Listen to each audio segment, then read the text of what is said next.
Hi, this is KY Chia. This is a reminiscence of Atalansen, the year 1952. Okay, once upon a time, there was a huge tree in Talansen, Tlintan now. It was so huge that it took about 6 to 7 people to hold hands to go around it. It was an angsana tree, I think, or flame of the forest. A very huge tree, black in color, black, dark brown, and with red seeds. It was somewhere along Pasir Bedama, you know. Pasir Bedama is the other side of town, near the river. Okay. In 1952, I was 8 years old. So the story has it that one day, one woman was coming out from the house carrying her vegetables to go to the market. And on her way, there was one old man sitting in white by the tree asking for alms. So, out of she was kind-hearted and just give him something. The old man was very happy and smiled and say, because of your kindness, I'm going to give you something. So she took out a piece of paper and pressed it into her hand. And so to please the old man, the lady just took it and put in her pocket and went away. When during evening she came back, after selling her vegetables and produce, she went back to the house and started washing her clothes. And the paper fell into the basin. She took it out. There was a number. Oh. Tlemcen, even in the 50s, they were crazy punters, especially Chinese. 3 numbers and 4 numbers.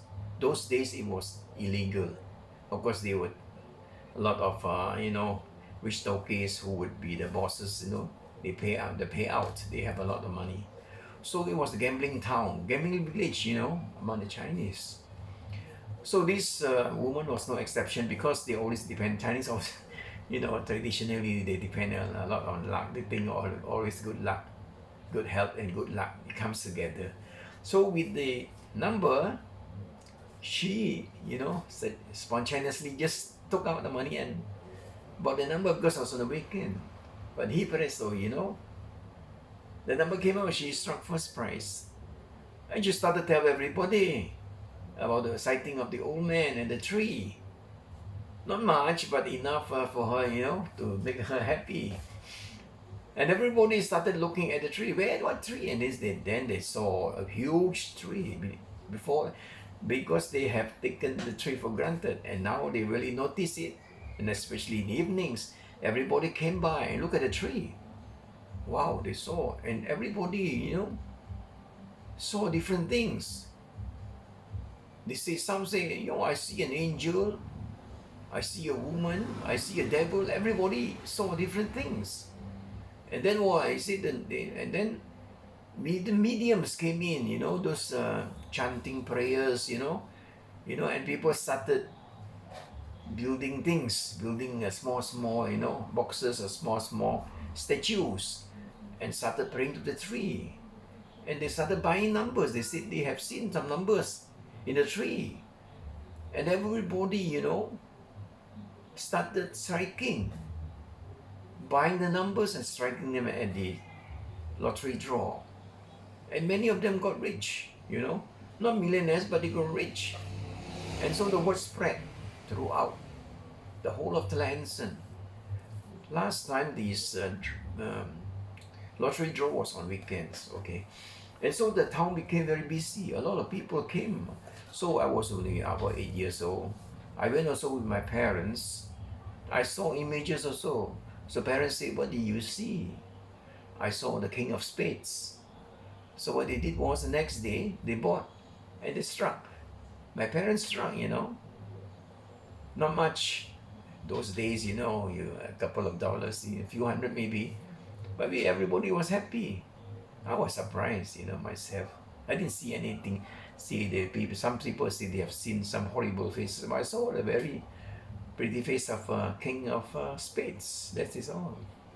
Anyway, the place became crowded. full of cars. I would start spotting cars, We know para cars with A plate, slang with B plate, and so Singapore S plate come all the way from Singapore and Penang, And there's one very amusing thing is there was also a shop, renting out camp beds at $5 per night, on a moonlit night. So, and then they slept, they start dreaming dreams. So next day they would buy, okay. And so the whole place was like a fun fair, with lights, buntings, bling, bling, bling, bling. Those days a lot, really. I don't know if any of one you really remember, but so anyway, by and by the authorities came to know. Of course, they know small town, so they thought this won't do because people are praying to spirits. If something must be done, and this is causing a lot of complaints. Some people who were staying there who were not gamblers complaining of the noise and the smoke, in the night. Was was near Kampong, a village. Everybody was there.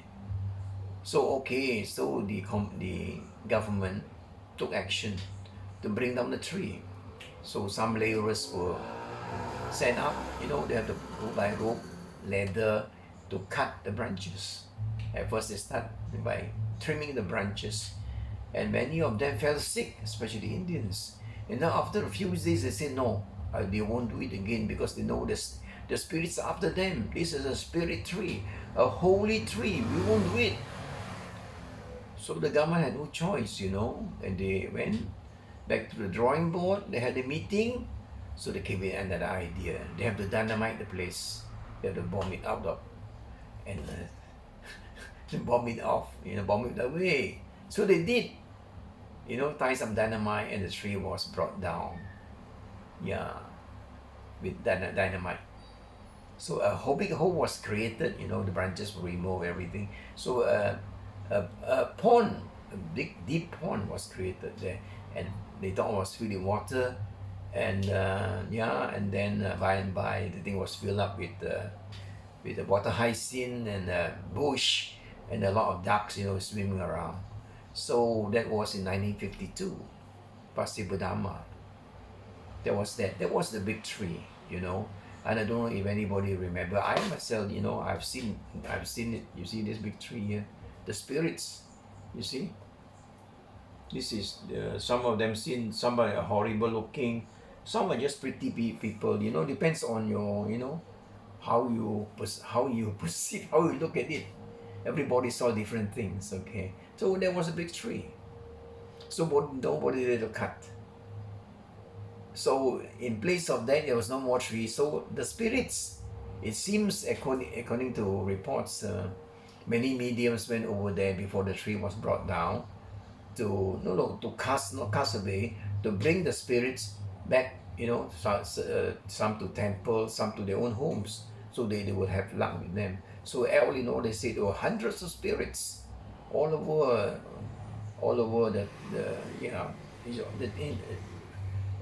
residing staying in the tree. The three spirits. And Talensan people, they are very superstitious, and they like to buy numbers.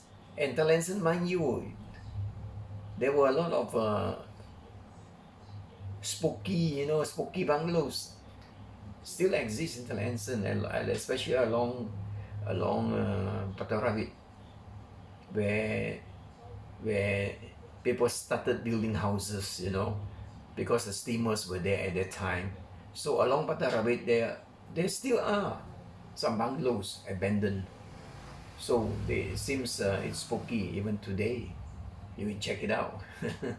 But the tree was on a different, at a different place near Immigrant Road, where the immigrants settled, Pasir Berdama. The roads were parallel to the Immigrant Road. Immigrant, Pasir Berdama, parallel, okay. Yeah, that's how they built the place. So there was a story of the big tree. Probably those who will not remember those in my age, I could remember. Surely many would have, would remember. So this is a candidate, it's a tree spirit, So I could remember all these things. So that is the legend of the tree, big tree of the Lanson of Pasir Bedama, 1952. Okay, you check it out. You know, many people from Clanson may know their parents who are still around. Let me tell you the story. My father kept a lot of photographs. So I was going through his, I have an album, but I couldn't find. Yeah, I remember, he had a few photographs. Those days, they were also selling postcards, during when the tree was there. So there's so much about the Telenson tree of spirit. Tree of spirit, not the ghost tree. They say it's haunted by the tree of spirits. And maybe many people, they struck it rich. And I think they have more stories to tell you. You ask them. So, okay. Thanks for watching. Bye bye.